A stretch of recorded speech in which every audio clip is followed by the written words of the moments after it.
another episode of Super Reaction Bros. I'm Kristen. I'm Christopher. And on today's episode, we're taking a look at the newest death battle of Afro Samurai versus Samurai Jack. Yes. Two well-known animated samurai. Yes. Who are duking out for Super Attack's pleasure. Mm-hmm. So, one basically became a samurai because their father became a samurai, and he wanted to kill the man who killed his father and be the #1 samurai. Yeah, the #1 pretty much. Yes. It's like for them, it's like a numbers list type of thing where it's like you have to be #1. Very, very bloody journey, which he eventually won.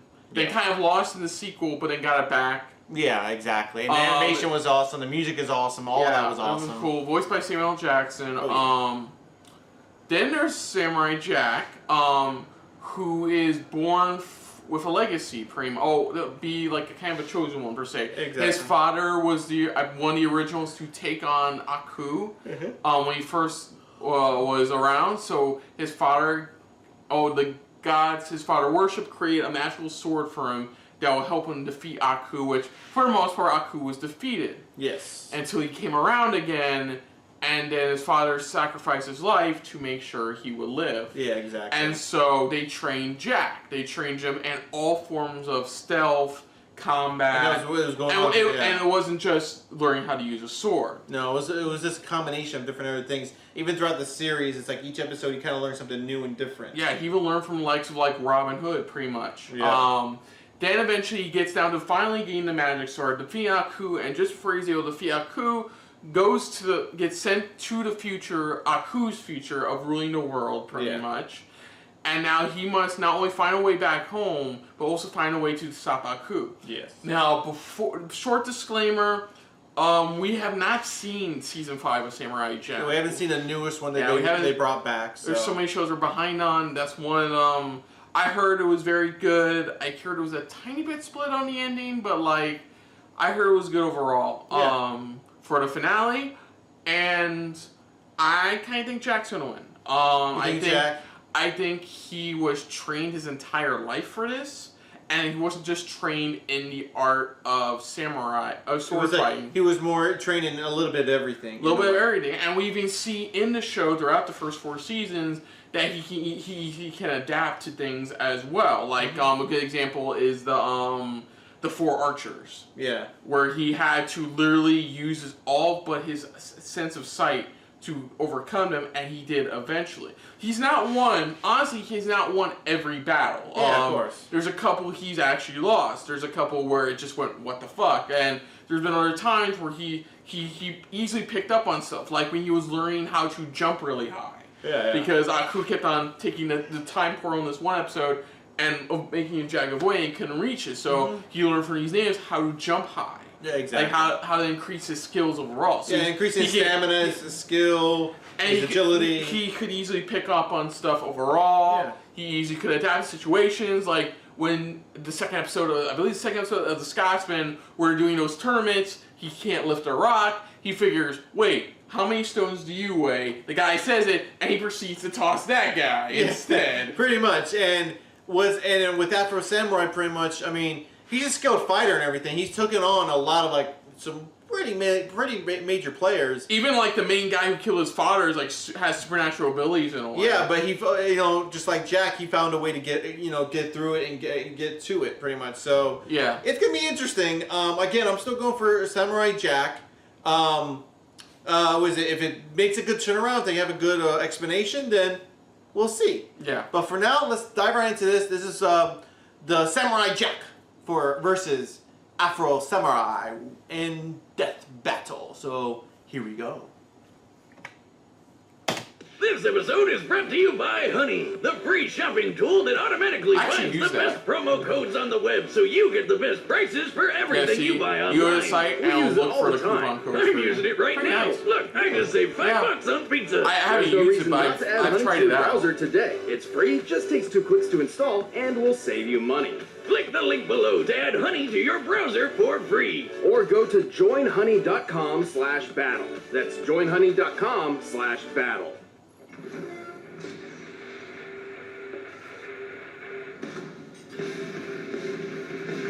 Among the soldiers of history, the samurai is one of the most prestigious and dangerous. So let's pit two of the best of them in a fight to the death. That was a Samurai Jack, the warrior prince lost in time. And Afro Samurai, who's one cold-blooded mother effer. He's Wiz and I'm Boomstick. And it's our job to analyze their weapons, armor, and skills to find out who would win. Oh, cool! It did that style. It's Jack style. Sweet. Long ago, in a distant land, Aku, the shape-shifting master of darkness, unleashed an unspeakable evil. But a foolish samurai warrior wielding a magic sword stepped forth to oppose me. I mean him. And that nameless samurai became known as Jack. Jack was out. Jack. It was just slang. Jack was He didn't know. They doesn't really strike fear into your enemies. Young Jack was the son of a Japanese emperor who had imprisoned Aku years before. Yeah, he wasn't However, familiar with, upon Aku's return, the emperor and his army were quickly defeated. The last of all hope remained in the hands of his son. Oh, look how small he is.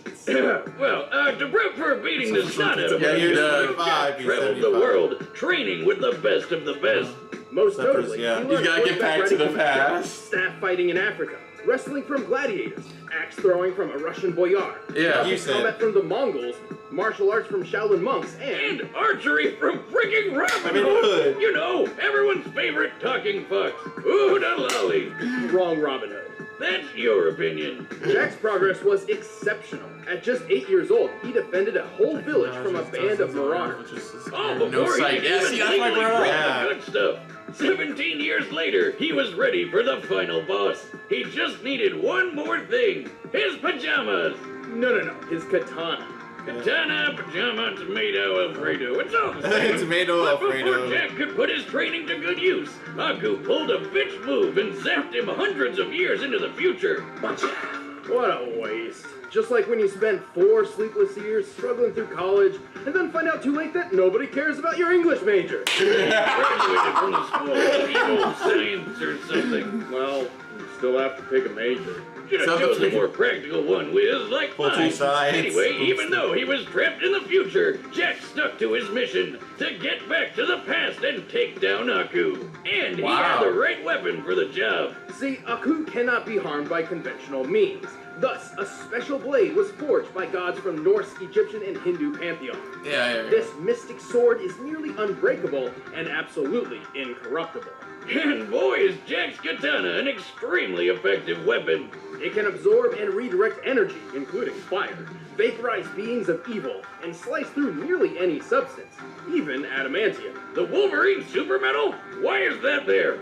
Probably just coincidental naming, but it is shown to be stronger than steel. Of course it is. So the sword's pretty awesome, but so is Jack. He's strong enough to push over this giant pillar, tough enough to survive a fall from orbit, and fast enough to defeat 6 bounty hunters in the time it took for 1 drop of water to hit the ground. By time the drop, all this had to have taken place in about 1/3 of a second. He's like a ninja samurai.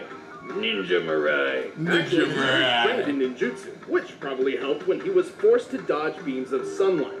For this one in particular, it's clear Jack began dodging after the beam was fired. By examining both Jack and the beam's movement frame by frame, we've concluded his highest reaction speeds must be nearly 70% the speed of light. Damn, that's fast. What can he do? Next thing you'll tell me he has the power to fly or something. Well, Jack can't fly, but he did learn how to jump good. Jump good. Yeah, see? Yes, that. By strapping a giant boulder on his back, which compared to his height we can determine to weigh 39 tons, Jack learned how to leap high enough to clear these trees. Crouching tiger, hidden samurai! These trees are pretty big, and this jungle has a bunch of these ugly baboons running around, and if I were a betting man, I'd say that this is the African rainforest, where the average tree is about 130 feet tall. Tips on Jack from my basketball team. Guy's got hops. We haven't even mentioned the time he survived several exploding missiles with his friend, the Scotsman. Yeah! Why does he look so familiar? Well, I like him. With so much talent, it was only a matter of time transform Jack to a found his way home and defeated Aku once and for all. Cool, But he did it. took a lot longer than it probably should have. 50 years, in fact. Yeah, good thing time travel makes you stop aging for some reason. But Jack's a good-hearted soul, like a Boy Scout who hasn't discovered Twitter yet. He can be pretty gullible when it comes to more devious opponents. Also, he continues to prolong his lonely journey over and over, just because he frequently puts the needs of others before his own. No wishing Still, well. the forces of evil should watch out for Samurai Jack. Hey, yeah. Oh, this part.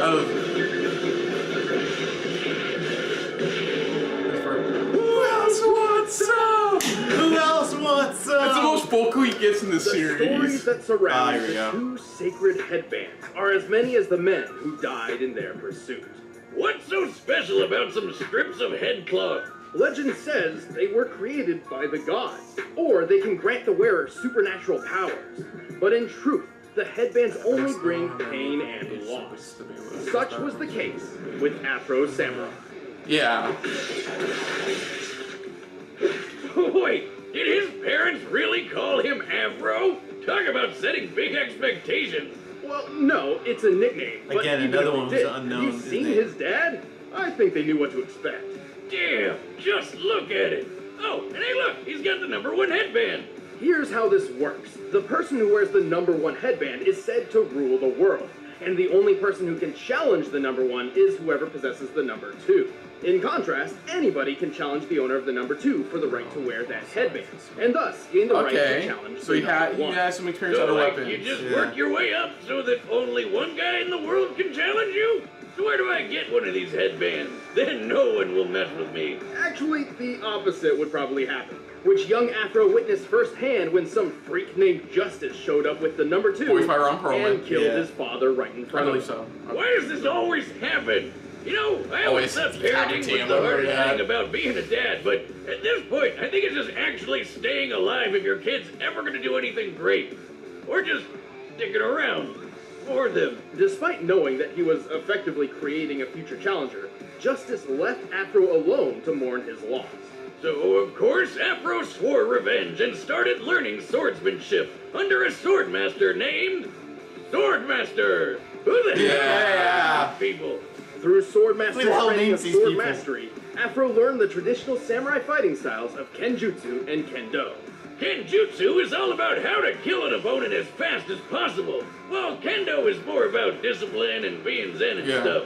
Naturally, Afro preferred the more kick-ass one. Right, Swordmaster's goal was to refine Afro's body and mind, instilling upon him a sense of honor, or bushido. But that didn't quite mesh with Afro's thirst for vengeance. So when he found out that Swordmaster had the #2 headband all along, he knew what he had to do. Yep, that's when he took it. Yeah. And now he could take down the guy who killed his dad. Alongside his new friend, / burden, Ninja. Oh, come the f*** on! Where'd this guy come from? Where the fuck did this guy come from? Like shit. How you been, man? Well, it's not entirely clear. He's there, but at the same time, not there. Ninja is believed to be the guardian of the #2 headband, but all he ever really does is talk, and talk. Always thought it was all of his emotions went into manifestation. Possible Ninja is simply a figment of Afro's mind, brought about by psychological stress. You know, I have an imaginary friend. His childlike self is there. Not for Al Gundy. He's a gun who also talks to me. He tells me to do stuff. Okay. Anyway, to be honest, calling Afro a samurai is a bit misleading. He's actually more akin to a ronin, a samurai with no master. And so, with his swordsmanship perfected, So it's Ronin Afro wandered versus the world samurai. searching for justice, carrying an arsenal fit for revenge. Including his father's sword. This super long blade has lasted through decades of battle without much issue. Perfect for kicking some ass. He also has a steel comb, which can be a surprisingly effective offensive and defensive tool. And since he doesn't care about that honor BS, he's not afraid to play dirty by attacking with his sandals. But while on the road to justice, Afro's #2 headband attracted all manner of dangerous enemies. Luckily, he's more than capable of dealing with each and every one of them. He's strong enough to cut other swords in half, throw his sheath through another guy's throat, and even tear off metal arms. Pretty impressive, as many modern metals have tensile strength as high as 80,000 pounds per square inch. Afro is fast enough to cut bullets out of thin air, and even a laser beam. I should note that it's not a plasma-based beam. It bounces off reflective surfaces, doesn't explode upon contact, and it's literally labeled a laser. This means Afro blocked a beam that moved as fast as light. More than 670 million miles per hour. Get this! That laser beam came from a robot version of Afro. Talk about metal! This Afro droid could easily smash up a car, and our boy Afro just tore it apart. He's survived getting hit by rockets, including this RPG that fragmented a giant cliff face. RPG in a motherfucking backpack! Hell yeah, RPG in a motherfucking backpack! I think I smell math coming. This tree nearby is most likely a Japanese mountain ash, which can sometimes grow as high as 30 feet. With that in mind, we compared its height to the fragmentation created by the explosion, and compared the resulting surface area to the shear force for granite. With this, we deduced the RPG's highest possible explosive yield must be around 72 tons of TNT. Damn, what kind of mega rocket launcher are these guys packing? I'm still going for Jack. Get it? Many stood in his way, and Afro didn't get through them all unscathed. But by the end, he cut down justice, took his revenge in hand, and proved to the world that Afro Samurai is #1. Then he lost it, then he got it back Kill all my men. Why you gotta kill me? Nothing personal. It's just revenge. All right, the combatants are set. Let's end this debate once and for all. But first, looking at these swords makes me want to sharpen my knives for my Blue Apron meal tonight. By now, you've probably heard of Blue Apron, the leading meal kit delivery service in the US. I'm still going for Jack. Did you know about all the different kinds of delicious food you can make? Because it looks like he's actually a bit faster. Samurai Afro's a bit faster. There's plenty to choose from, since they offer 12 new recipes. That's all I've called. All you have to do is choose the 2, 3, or 4 that sound best. So go for Jack. Who knows? You know, something could change. Plus, it's super simple. That's how, like I said, in the sequel to Afro Samurai, he loses the headband. Well, he loses it, but he gains it back by the end of it. Yeah, I mean, has no added hormones. My favorite part is feeling like a master chef, making creative and delicious meals with my own hands. You guys really need to try it out. It's pretty nice coming home knowing I'll have a delicious meal I can whip up with ease. So check out this week's menu and get your first 3 meals free at blueapron.com/battle. That's blueapron.com/battle to get your first 3 meals free. But right now, it's time for a death battle!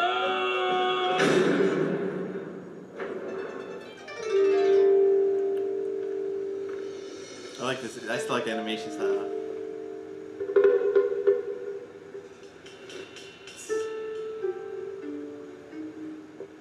Oh, the bridge, like with the Scotsman. Yeah. Who wouldn't move out of the way. Yeah.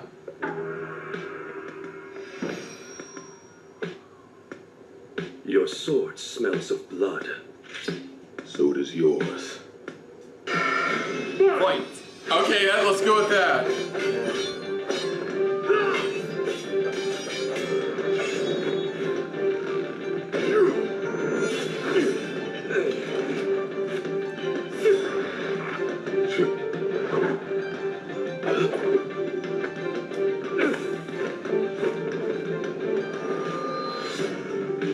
Remember, the eye you can't see, so...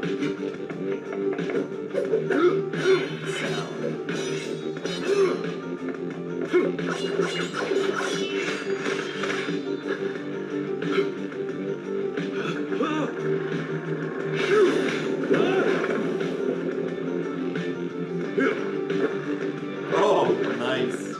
Huh, you jump good. Oh, thank you. I love that. Just that tiny bit of... Oh, you jump good.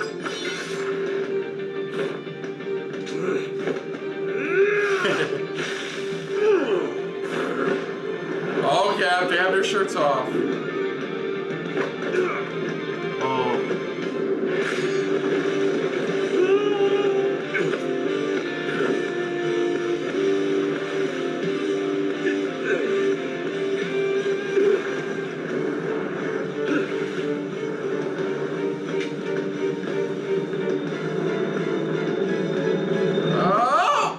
Ooh. Wait. Who got who?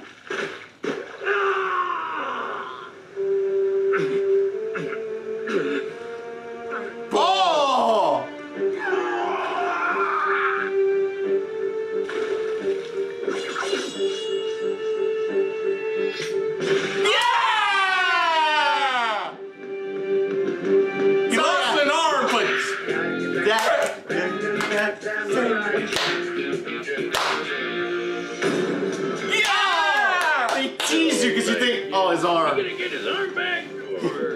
Afro was an exceptional warrior and is he was more extensive training. Jack Heller, thank you. That's what I meant. A lot of experience with opponents who fight dirty, and Afro could not stand up to his physical superiority. Yeah, Afro never showed strength like how Jack lifted that 39-ton boulder. Jack could react as fast as 70% the speed of light. Afro did block that light speed laser beam, but based on the distance between him and the Afro yes, boy, was he over only the 3 needs blind to archers. around 21% the speed of light to do this. Still putting him at impressive relativistic speed, but Different not even speeds. half as quick. I got scared at the end Also, there, while man. Afro survived that mega-sized RPG explosion, don't forget how Jack survived a fall That's from true. orbit. It could While have it broke does seem the Emperor's spacesuit sword. was responsible for Jack surviving re-entry, it certainly can't be held solely accountable for the final impact. Starting his descent from the Kármán line, or the boundary between Earth's atmosphere and space, Jack covered a distance of 62 miles in just under 7 seconds, moving well over terminal velocity. Thanks to being propelled by exploding space speed. Which means his top velocity was approximately 37,000 miles per hour. Adding the spacesuit's weight to his own, this means his impact force must have equaled about 19 megatons of force. Damn. Way more than anything Afro survived. And then he just got up and walked away. Badass. In the end, Jack was just too fast, too strong, too tough, and too well trained for Afro to handle. The winner is Samurai Jack. Hell yeah. Thanks for watching. If you guys All right, want the next commentary one. on the episode, just click that little box right over there. And if you want the battle music from this episode, you can get it by clicking the link in the description. All right, next time. See the same way we're watching.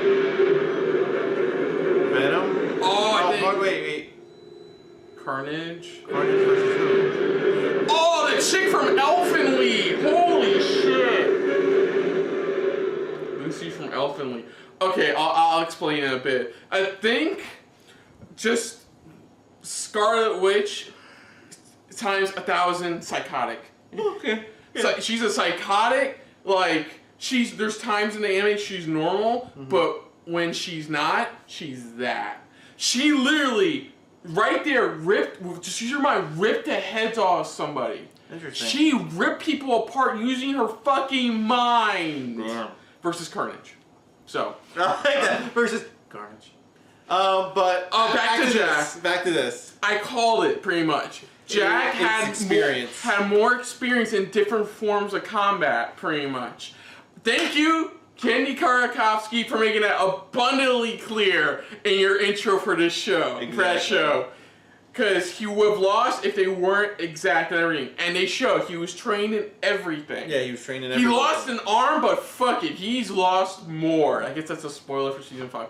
So, yeah, I mean, hell yeah.